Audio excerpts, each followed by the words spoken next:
बोलो कृष्ण कन्हैया लाल की जय। 2 मिनट नाम संकीर्तन।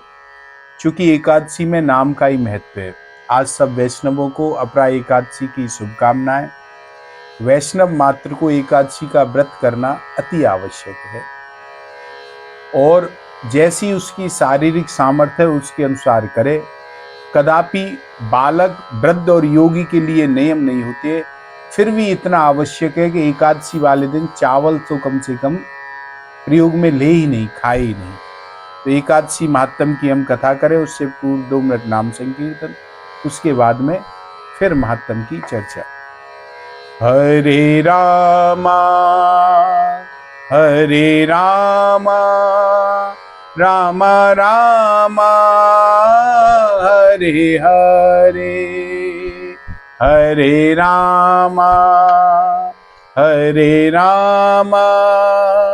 राम राम हरे हरे। हरे राम राम राम हरे हरे। हरे कृष्णा कृष्णा कृष्णा हरे हरे, हरे राम राम राम हरे कृष्णा कृष्णा कृष्णा हरे हरे। हरे राम राम राम हरे हरे। हरे राम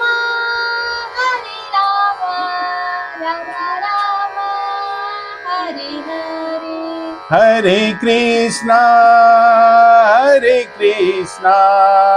कृष्णा कृष्णा हरे हरे। हरे कृष्णा कृष्णा कृष्णा हरे हरे। हरे राम राम राम हरे हरे।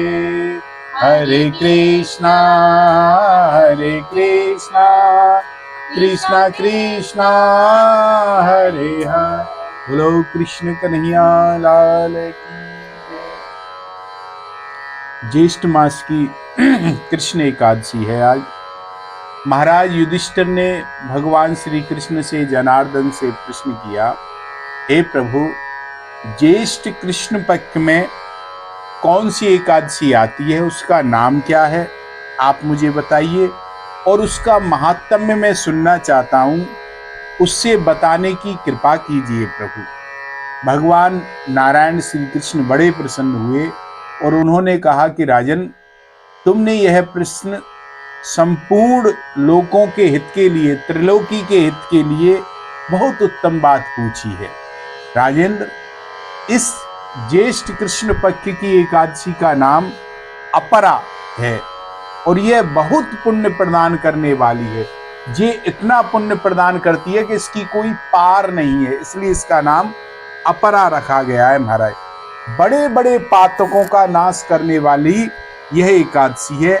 अब मैं तुम्हें बड़े बड़े पातक क्या सुनाऊं राजन, ऐसे समझो कोई ब्रह्मत्या से दबा हुआ व्यक्ति हो, अर्थात और किसी ने गो हत्या कर दी हो और किसी ने गर्भस्थ बालक की हत्या कर दी हो, परनिंदा तथा परस्त्री लंपट पुरुष भी यदि अपरा एकादशी के सेवन करे तो वह निश्चित रूप से पाप रहित हो जाता है, उसके पाप नष्ट हो जाते हैं।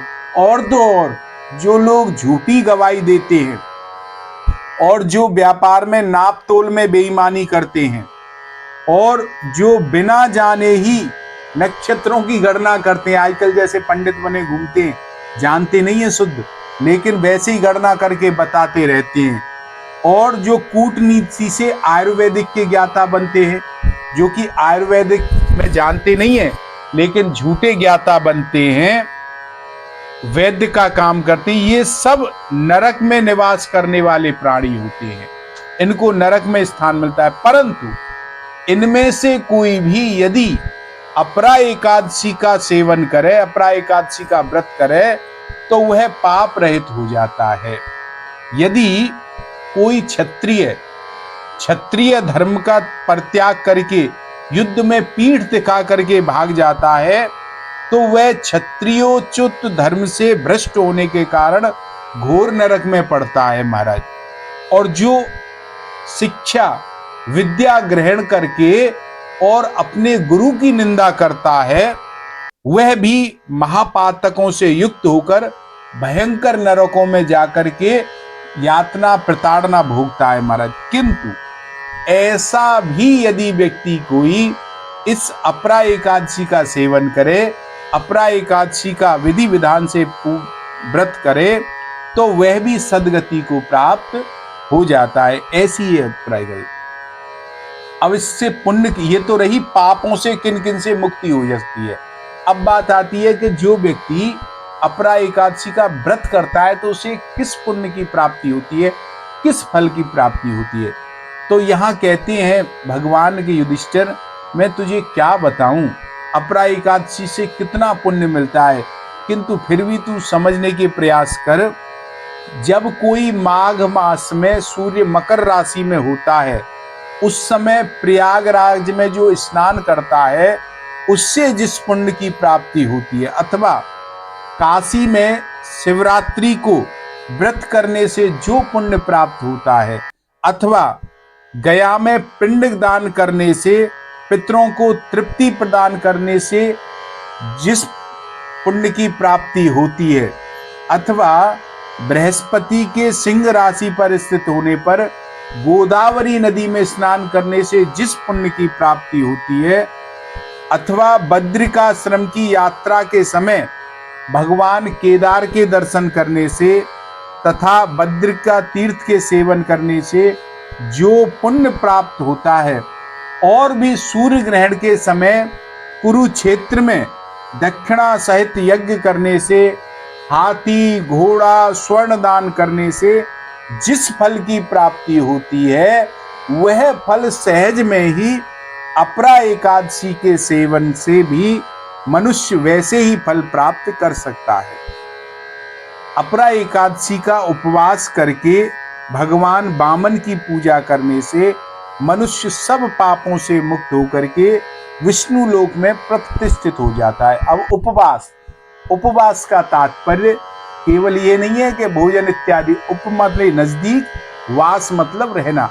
उपवास का मतलब है एकादशी के दिन सांसारिक प्रपंचों से दूर रह करके भगवान के नजदीक रहना, अपनी चित्त वृत्ति को, मन को ज्यादा से ज्यादा भगवान के चरणों में लगा करके रखना महाराज। इस तरीके से उपवास कहा गया है। ये नहीं कि केवल अन्न नहीं खाना, आज हमें कल एकादशी है कुछ नहीं खाना है, लेकिन 2 दिन पहले से प्लान बन रहा है कि क्या क्या बन रहा है, क्या क्या बनाना है, पूरा दिनचर्या उसी में लग रही है कि अब क्या खाना है, अब क्या खाना है, और भगवान के नजदीक बिल्कुल भी नहीं रहे। तुम भोजन के नजदीक रहे तो यह उपवास या व्रत नहीं है, भगवान के नजदीक रहना ही उपवास माना गया है। तो इसको पढ़ने से, इसको सुनने से सहस्र गोदान के फल की प्राप्ति होती है। यह अपरा एकादशी का माध्यम है। तो सभी वैष्णवों को एकादशी व्रत करना चाहिए और ज़्यादा से ज़्यादा भगवत नाम संकीर्तन का आश्रय लेना चाहिए, नाम जप करना चाहिए। संभव हो, अगर शारीरिक क्षमता हो तो रात्रि में जागरण करके नाम जप करें। तो इस प्रकार अपरा एकादशी से समस्त पुण्य प्राप्त होते हैं और समस्त पापों का प्रक्षालन होता है, नष्ट होते हैं। तो ये हमने आज अपरा एकादशी के महात्म का श्रवण किया। जय श्री कृष्ण, जय गिरिराज जी।